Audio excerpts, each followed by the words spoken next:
What's up, dudes?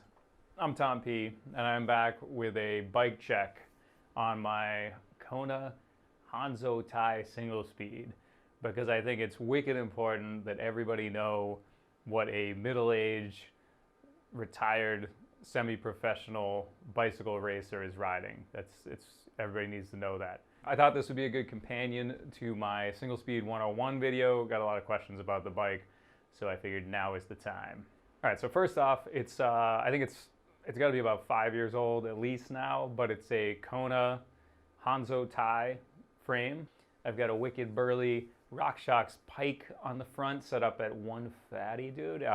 Originally it was 120, but I felt the geometry and the handling of the bike was too perfect, so I thought I'd screw it up. Yeah, I did do a pretty serious wheel upgrade with the Maple Neo wheel set. Yeah, Maple is a local company out of Taunton, Massachusetts. I believe that's how it's pronounced, Taunton, right?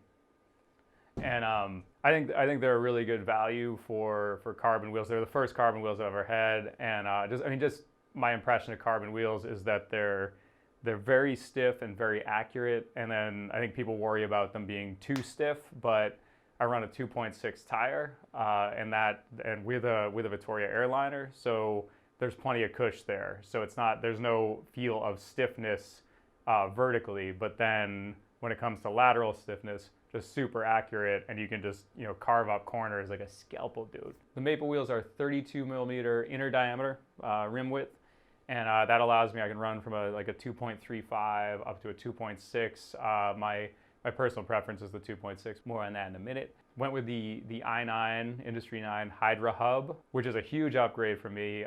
Works really well on the single speed because it has some of the craziest engagement of any hub out there, and that when you're, if you look at the Single Speed 101 video, I'm talking about ratcheting. If you have that positive engagement and no lag, no dead spots in the hub, it just allows you to ride technical stuff, much better. Having that engagement really helps with, climbing, everything. Just having, this hub that never skips and it just engages so quickly is just awesome. Yeah, and while we're on the wheels, my go-to tire for New England trail riding is the Vittoria Agaro. I run 2.6s. Gives a lot of cush, a lot of traction. The Agaro is a nice kind of combination of fast rolling and then grip on rocks. It has tons of little sipes, siping on the knobs that they really hook up over rocks, but then they actually handle really well in loose stuff as well. I like the Martello as well. I do have a setup right now where I have a super low gear on the bike, and then these 2.6 Martellos, which are a full-on enduro tire, which works super well over rocks and down chunky stuff, but just overkill for most stuff I do with the bike, but a silly good time. I run the Vittoria airliner, which is just basically this green foam liner. What the liner allows me to do is run really low pressure, like 20 or below at 170 pounds or whatever I am, 175 pounds, and I can it'll grip on slick rocks and roots and stuff like that with that low pressure. But then if I go pin it down a downhill or hit a roller that has chunks in it, square edges, and I case the back the back tire, what used to be a flat isn't a flat anymore. And especially with the hardtail, you don't have the rear suspension to soak up some of those bumps. So some of the stuff I ride, if I bang that back tire, I've got the liner in there, and that gives me some peace of mind. I will also run a fast XC tire setup if I go to Martha's Vineyard, or if I'm going on, I will go on 40, 50 mile kind of pack-to-pack rides around Boston here. It'll be kind of lighter trails, so I will run 2.35 Vittoria Barzo Mezcal combo, and it's a much faster rolling setup. But I like that little the bite of the Barzo on the front for pushing in the corners. Tended to run a little front heavy, and then the Mezcal spins up super quick. So that's my lighter, more XC dog setup. Drivetrain. Generally, what I run is an endless bike, 32 one ring in the front, and an endless bike cog. I've only run endless bike cogs for over 10 years since I was racing. I like endless bike stuff. I've been running forever. It looks awesome. It works really well, and it's an awesome, American-made cog made in North Carolina by my friend Shanna. Brakes, or as cool kids call them, stoppers. They're just XT. They're old as shit, and I think they're one piston. They're not the fancy new 4-piston ones. You do whatever you want. I'm gonna ride Shimano brakes. When I have the 175 cranks on, they are Shimano XT cranks. And again, I mean, it's like, put them on, forget all about them. They just work. Pedals also XT, because I don't like pedals with an asterisk. Like, oh yeah, they're really good, except for that time the pedal body ejected from the spindle. I ended up with 70 stitches, and then I got sepsis, and they almost had to cut off my leg. But other than that, they're great pedals. I mean, I just rebuild them every single ride. At one point, I upgraded to a nice cabin deity bar, and what's a bar? Well, some days you eat the bar, and some days, well, the bar eats you.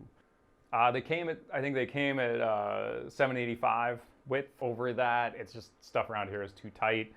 But the nice thing, I mean, aside from the handling, which is why most people go wide bass, with a single speed, you also have the leverage thing.